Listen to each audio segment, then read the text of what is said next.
Assalamualaikum warahmatullahi wabarakatuh. Perkenalkan, saya Rizal Fakri Huda, mahasiswa semester 4 Sekolah Tinggi Agama Islam Wali 9 Semarang. Baik, di sini saya akan mempresentasikan salah satu tugas dari mata kuliah, yaitu mata kuliah Filsafat Pendidikan, mengenai makalah pemikiran pendidikan menurut tokoh Muhammad Hatta dalam konsep ontologi, epistemologi, dan aksiologi. Pemikiran pendidikan muncul dengan persepsi yang berbeda-beda menurut pandangan para tokoh, diantaranya tokoh Muhammad Hatta. Muhammad Hatta atau yang biasa disebut dengan Bung Hatta adalah seorang negarawan yang berperan banyak dalam perjuangan kemerdekaan Indonesia. Ia sebagai proklamator kemerdekaan bersama Soekarno memainkan peranan sentral dalam perjuangan kemerdekaan Indonesia dari penjajahan Belanda, sekaligus memproklamasikannya pada 17 Agustus 1945. Sehari setelahnya, Hatta menjabat sebagai wakil presiden pertama dalam sejarah. Kemudian pada tahun 1956, ia mundur dari jabatan wakil presiden. Muhammad Hatta lahir pada tanggal 12 Agustus 1902 di Bukit Tinggi dan meninggal pada tanggal 14 Maret 1980 di Jakarta pada usia yang ke-77. Istri dari Muhammad Hatta sendiri bernama Siti Rahmiati, yang mana mereka memiliki 4 anak, yaitu Des Alwi Abu Bakar Hatta, Mutia Hatta, Gemala Hatta, dan yang terakhir Halida Hatta. Bung Hatta juga pernah menempuh pendidikan di Universitas Erasmus Rotterdam di Belanda. Muhammad Hatta merupakan tokoh yang ahli dalam bidang politik atau sering kita sebut sebagai politikus. Selain pernah menjabat sebagai wakil presiden pertama, Muhammad Hatta juga pernah menjadi Perdana Menteri Republik Indonesia Serikat, Perdana Menteri Indonesia ketiga, Menteri Pertahanan Indonesia, Menteri Luar Negeri Republik Indonesia, dan menjadi Ketua Umum Palang Merah Indonesia. Oke, baik, selanjutnya kita masuk ke pembahasan, yaitu pemikiran pendidikan menurut tokoh Muhammad Hatta dalam konsep ontologi, epistemologi, dan aksiologi. Yang pertama ada ontologi. Ontologi membahas tentang hakikat sesuatu. Dalam hal ini, hakikat pendidikan.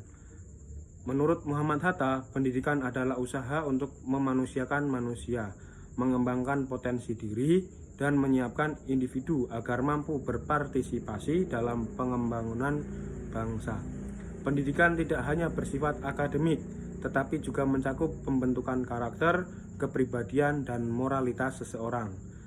Hatta memandang manusia sebagai makhluk yang memiliki akal, budi, dan kemampuan untuk berkembang. Oleh karena itu, pendidikan harus diarahkan untuk membebaskan manusia dari keterbelakangan, memperjuangkan keadilan, dan mencerdaskan kehidupan bangsa.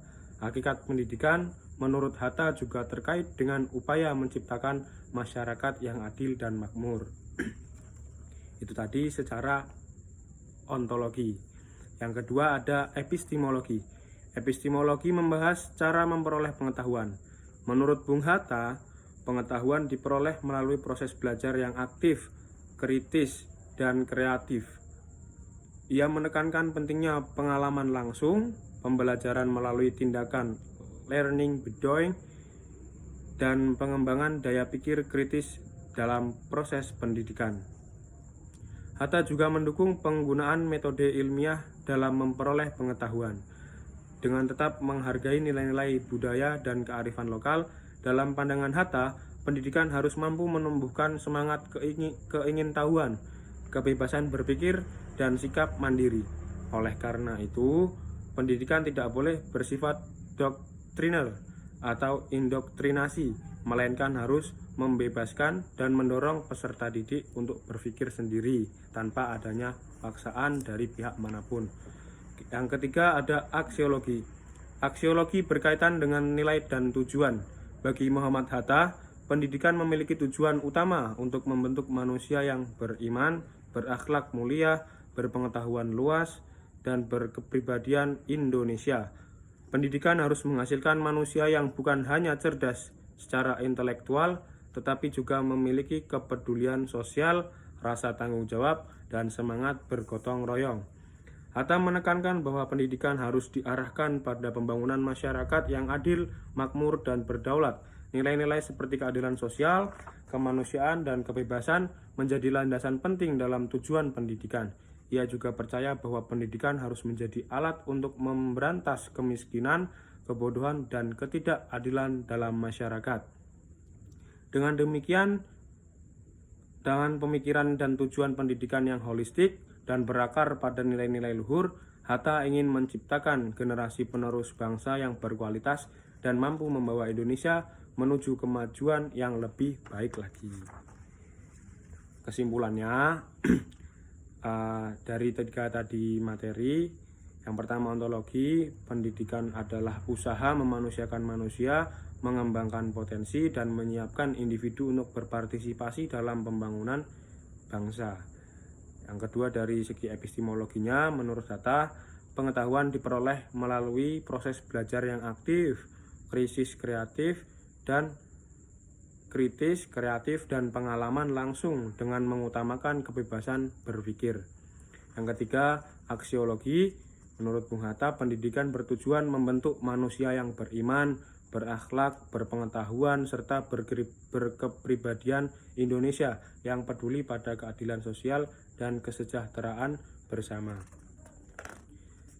Yang terakhir, pemikiran Muhammad Hatta tentang pendidikan perlu terus dikaji dan diimplementasikan dalam sistem pendidikan Indonesia agar tercipta masyarakat yang cerdas, adil, dan beradab sesuai cita-cita bangsa. Mungkin itu presentasi dari saya tentang makalah pemikiran pendidikan menurut beberapa tokoh, dan tokoh yang saya ambil adalah Muhammad Hatta. Kurang lebihnya mohon maaf.